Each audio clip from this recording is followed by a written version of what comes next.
Hello everyone, welcome to another episode of Personal Finance. The video that I'm posting is information purposes only. It's not investment advice or tax advice. Please do consult your own tax professional or financial professional before making any decisions. With that, today's video is part 2 of HSA. If you haven't watched the part 1 video, the link is in the description. Please take a look at the part 1 video.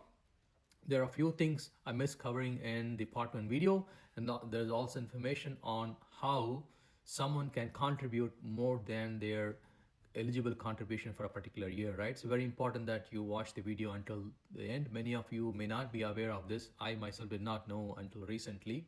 There are ways or there are options that you can utilize to maximize your HSA contributions.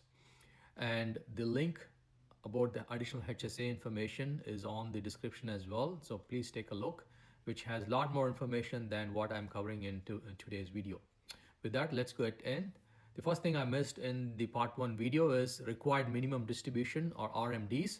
HSA do not have RMDs. I spoke about RMD in the previous videos where your traditional 401k, your traditional IRA do have RMD requirements. When you turn age 73 and based on how much money you left in your 401k or traditional IRA, you will be required to withdraw a certain amount based on a formula set by IRS. The Roth 401k, Roth IRAs do not have RMDs or required minimum distribution. Similarly, if you use HSA as your long-term investment vehicle and you have a lot of funds left when you turn age 73, there are no RMDs, so you're not required to withdraw any funds unless you need it.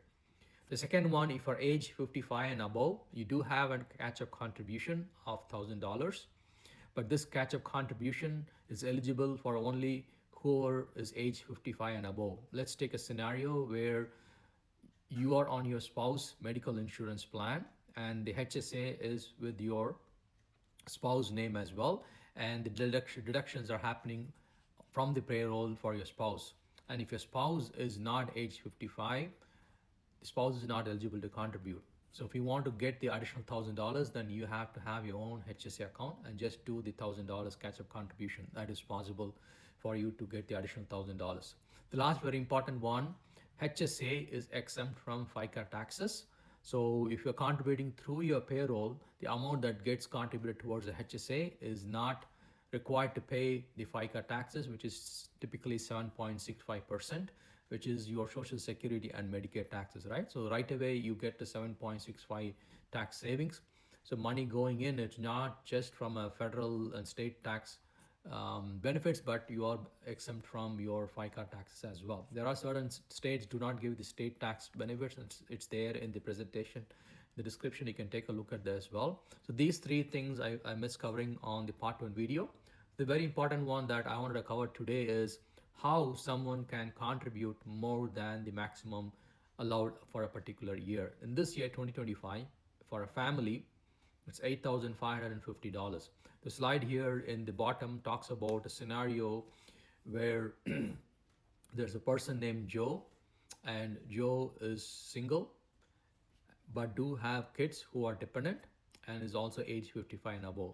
And since Joe is enrolled in a high deductible plan which is eligible for HSA, Joe can contribute to the maximum allowed for as a family, which is $8,550. In addition to that, since Joe is above age 55, additional $1,000 is possible. The second scenario is out of the 3 kids, 2 kids are still dependent from a tax purposes and gets filed under the Joe's tax return. But 1 kid is old enough to work and has a decent amount of earnings, so the kid is no longer eligible to be claimed as a tax dependent. But since the kids are below age 26, they can still be part of the parent's medical insurance plan. In this case, the kid can have his or her own HSA and contribute the additional $8,550, which is the family maximum, right? And if the kid is not able to contribute, you can contribute towards the kid's HSA into the kid's account, so you can do that as well. In this scenario, if you add everything together, the maximum is $18,100, right? Some of you might be in the situation where your kids just graduated and started working, but they are still under age 66, so they are not 66, age 26. So they are under your medical insurance plan.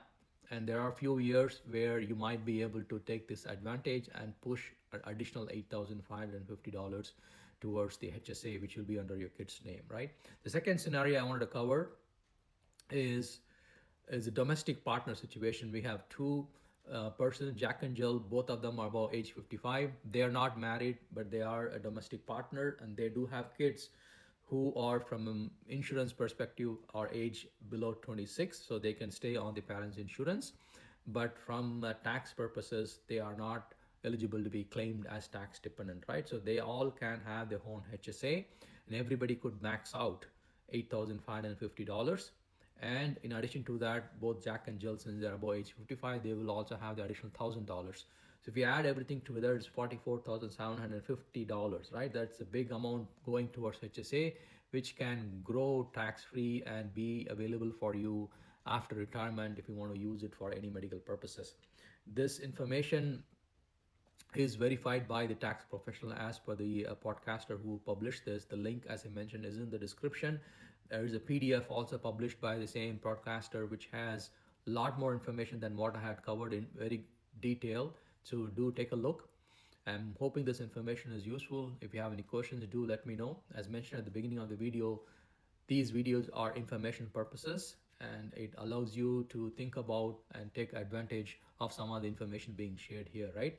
HSA, I still believe, is not being extensively used by all eligible people. So if you're not part of HSA, look out when the open enrollment happens and explore and be ready to enroll into the HSA, which I believe can be a big savings in your retirement. The other piece that I also wanted to cover is when you retire and if you become age 65 and above and you do decide to stay in US, you can use your HSA funds for your Medicare premiums, right? Which is a big advantage as well. And there's also a link in the description about the different aspects of Medicare, right? It's its own, I would say, ocean of information, a lot of confusing information out there. So this podcast or the link tries to address that.